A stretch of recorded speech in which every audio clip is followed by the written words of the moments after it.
5 bells. Stand by all stations. Attention, all districts. A 5-alarm fire. 5 bells. Move in immediately. That's it. Let's roll. Let's go! Firefighters!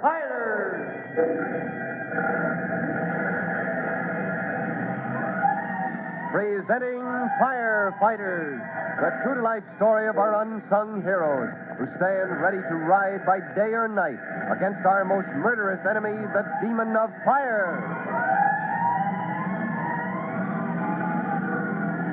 In just a moment, we'll join young Jimmy Collins and his sister Trudy as they leave the gloomy old Wilcox mansion behind them and start down the hill for home.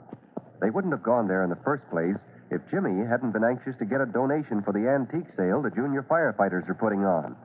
And once they'd stepped inside those dark, cluttered rooms, it was only too easy to believe what people had said about the house, that it was haunted. Well, in a way it was. And we'll find out how in just a minute.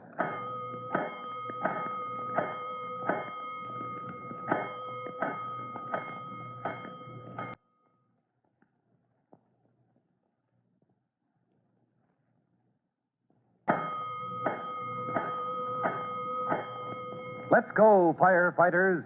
Let's join our two young friends, Trudy and Jimmy Collins, as they hurry away from the old mansion that had made them feel so nervous. You couldn't blame them.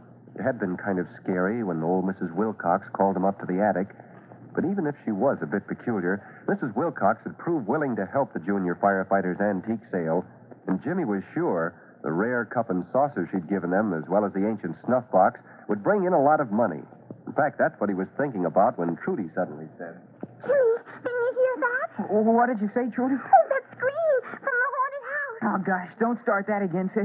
It was bad enough while we were there. Listen. Say, somebody up there is screaming at that. Oh, let's run, Jimmy. I'm scared. But that's no ghost. It must be Mrs. Wilcox. Oh, what did I tell you? There she is leaning out the attic window.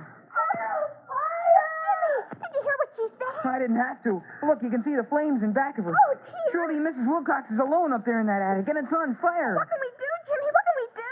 Help her, of course. You go down Oh, but, Jimmy, there's nothing we can do to help. Of course there is, Trudy. All you have to do is keep your head and know what to do. There's a fire alarm box at the corner. Now, do you know how to turn in an alarm? Well, I think so. Break the little glass window and pull the lever. Then wait for the trucks. I'm going back up there. And, Trudy, run all the way. This is when every minute counts. A moment later, Trudy has reached the alarm box. And even as she pulls the lever, this miracle of science is tapping out its identity in the Fire Department Telegraph Bureau, the nerve center of all operations.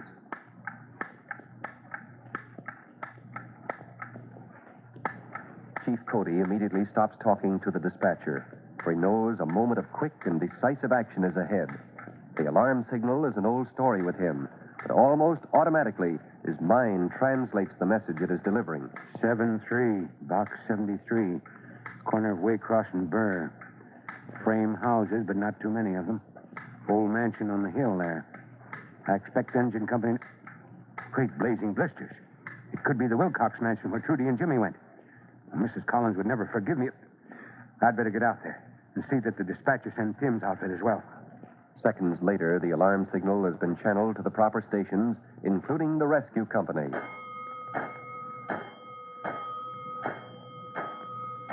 Almost as if by magic, Tim and his buddies appear through the circular opening in the ceiling, hurtling down the brass pipe.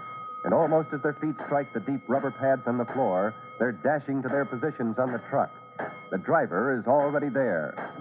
Tim is thinking, I don't like this. Good grief, maybe Mom was right to be worried about the kids. This alarm comes from right near where they are. Well, I've got a personal interest in this. All right, let's go, boys. Let's roll!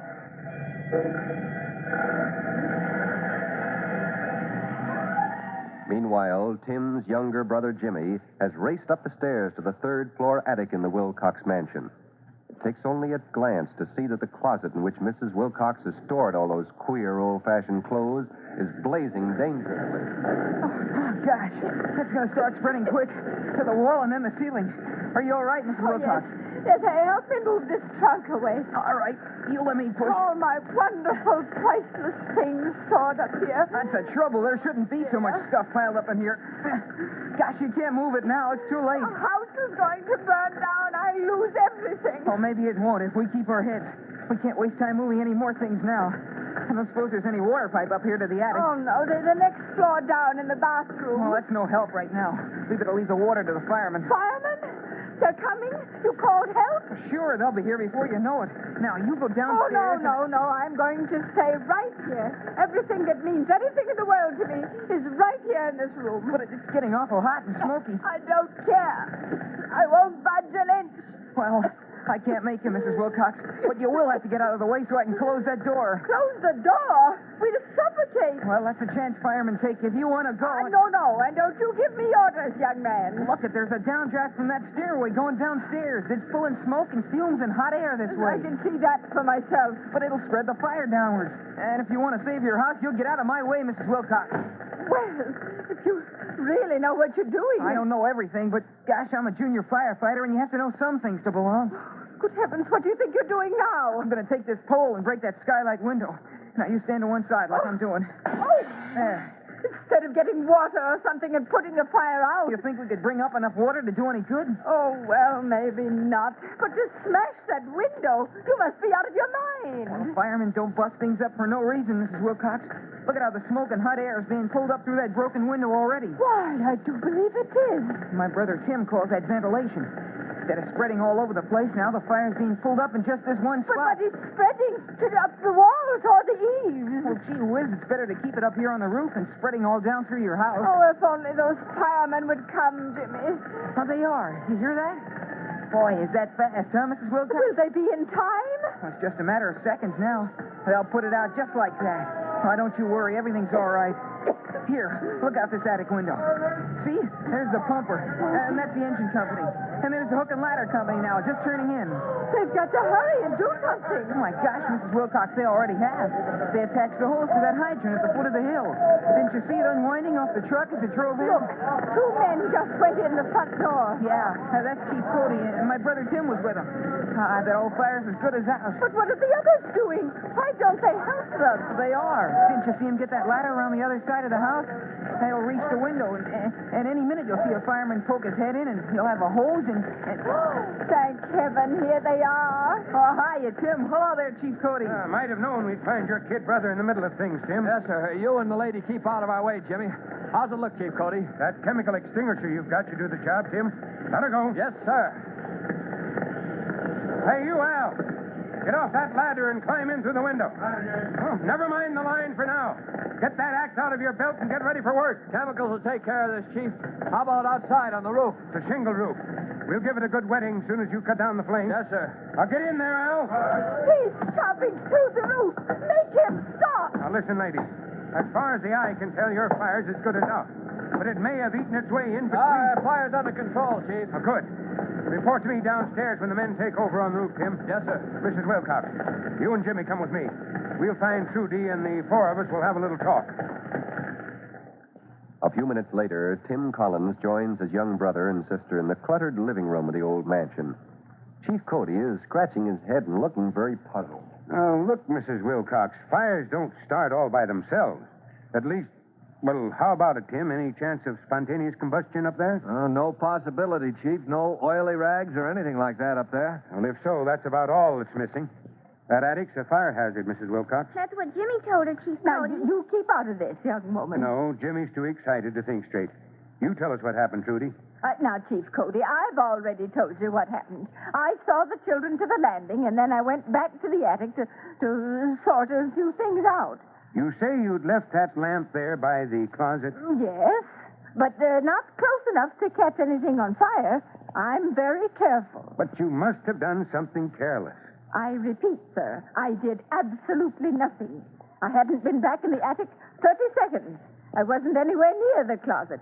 But suddenly I heard a peculiar noise, and I turned around to find it ablaze. I'm sorry, but fires don't just happen out of nowhere. Carelessness, accidents, sometimes set deliberately. Of course. That's it. The fire was started before I returned to the attic. I just didn't see it till it was blazed. What do you mean? They came here begging for something for their sale. Talking of fire, too, I might add. Why, that boy can't think of anything else. What are you getting at? That closet. It was set on fire. There's no other way. Somehow, just before they left, those children set my house on fire. Chief Cody and rookie fireman Tim Collins look at each other in stunned surprise. Old Mrs. Wilcox is in dead earnest, and a serious charge like this must be quickly disproved. But how? That's the question. To learn what happens next, be sure to listen to our next True to Life episode of The Firefighters. In just a moment, Chief Bob Cody will be back to speak to each one of you boys and girls about an important subject. But first, another message of importance to all of you.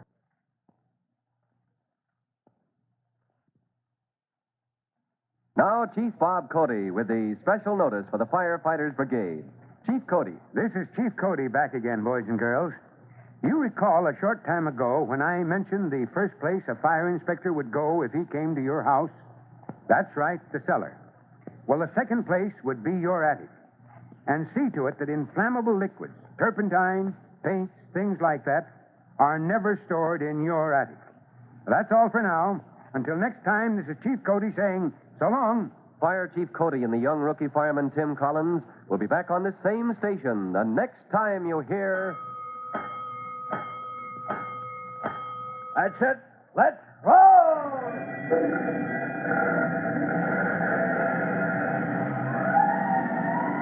Let's go! Firefighters!